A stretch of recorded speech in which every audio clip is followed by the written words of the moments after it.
main topic is let's call bonding strategy.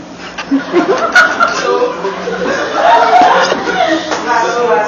first we define what is DEX. Anybody? Dex.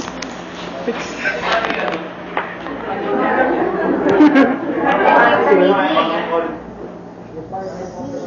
Ano ba yun? Ano yun? Ha? Department of? I know. DEX means the Department of Education, Culture, Sports and Sports. Or, paggawa ng edukasyon, kultura. Hindi na Dex yun. Executive Department of the Philippine Men, Government. gusto sa wall ko. YouTube ko yan, gabi. Promoting equity and improving the quality of basic education. It is the main agency tasked to manage and develop Pakita mo yung sipal na tahimik. culture and sports in our lives. So, and para sa So, please open your book on page 1.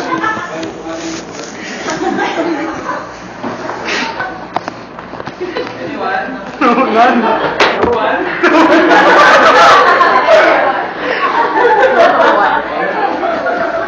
Sir Mangiat, please stand up. Please read the first paragraph. On the areas and areas for research in globalization sponsored by the National Research Council of the YOLO. Philippines at UP the problem of teacher competitiveness in the global community was brought to the fore. Thank you, Paulo. Yolo. Next.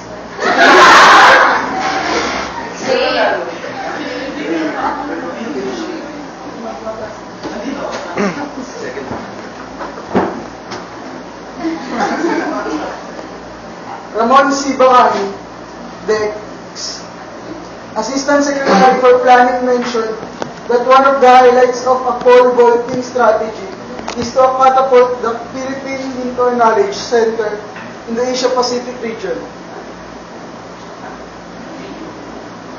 He said that we can capitalize. I'm laughing always. Why? Mom, I can't concentrate. You have to realize that you are being graded. Yes, ma'am. We're serious. He said that we can capitalize on the development thrust of the neighbors by aspiring to become the center of activities in knowledge-based industries because of our open society and high-quality human resources. Is there anything else? Dex.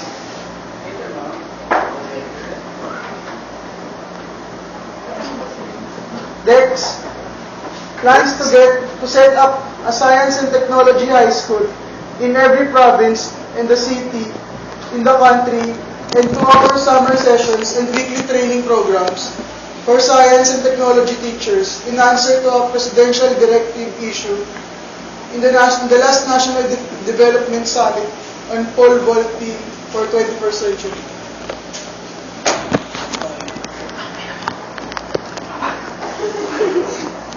The strategy of pole vaulting is to catapult the Philippines into a knowledge in the Asia-Pacific region.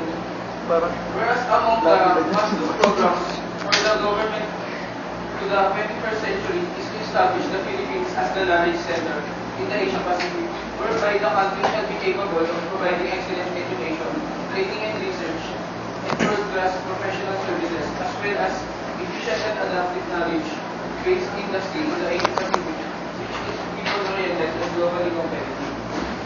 So, bakit ginawa yung Let's School Vaulting Strategy dito sa atin?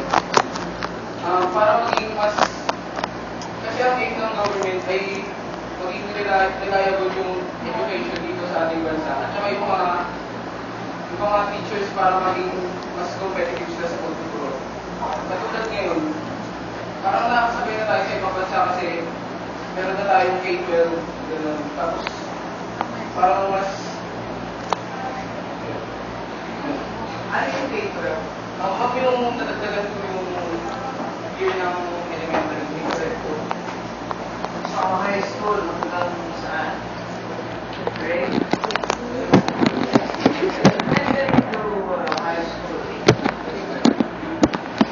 Hanggang saan ang high school? Grade? What year? Grade? Grade?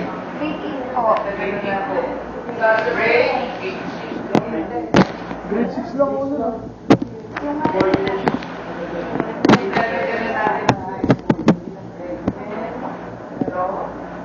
Sa Philippines, hanggang grade 12 na.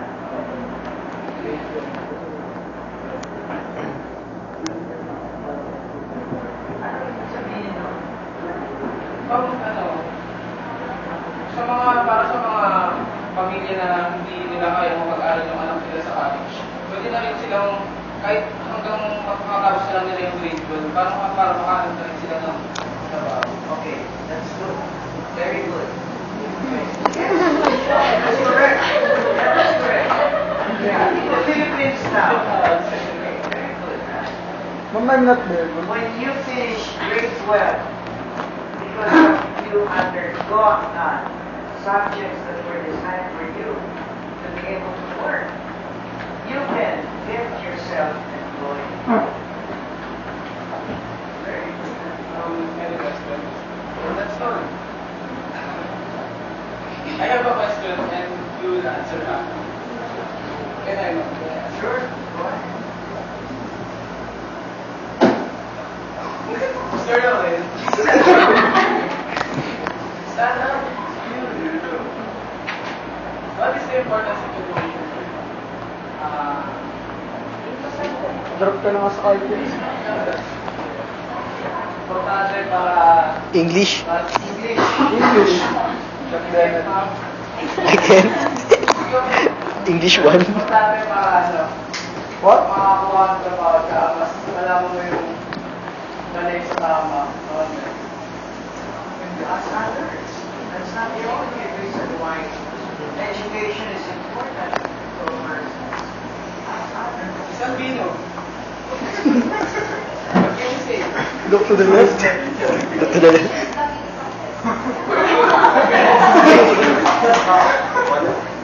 Mr. Mangian. Min. Pass. Not remaining. Remain standing. Stand remaining.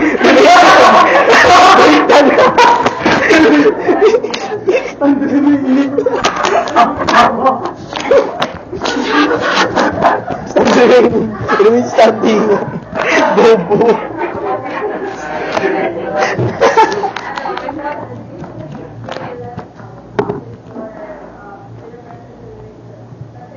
Without education, you can be a millionaire. Even a trainer.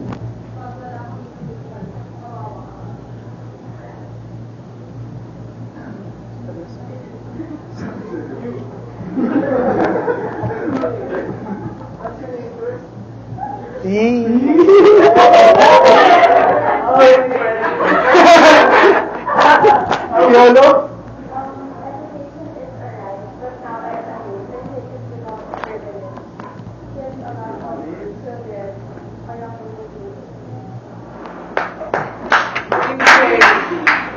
Or do you say that education is an individual right? Equal. Opportunity,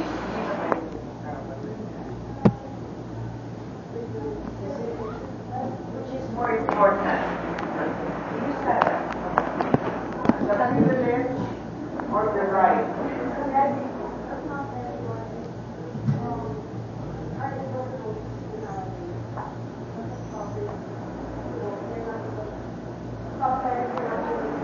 Min, Una.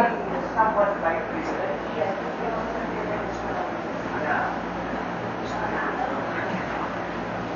So what's best to do when we have no Una.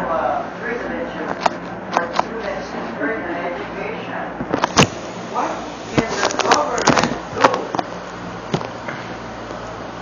You ask.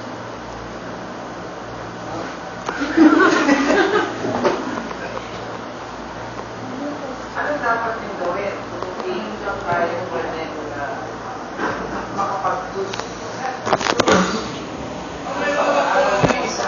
Mga public schools Sa mga pamilya.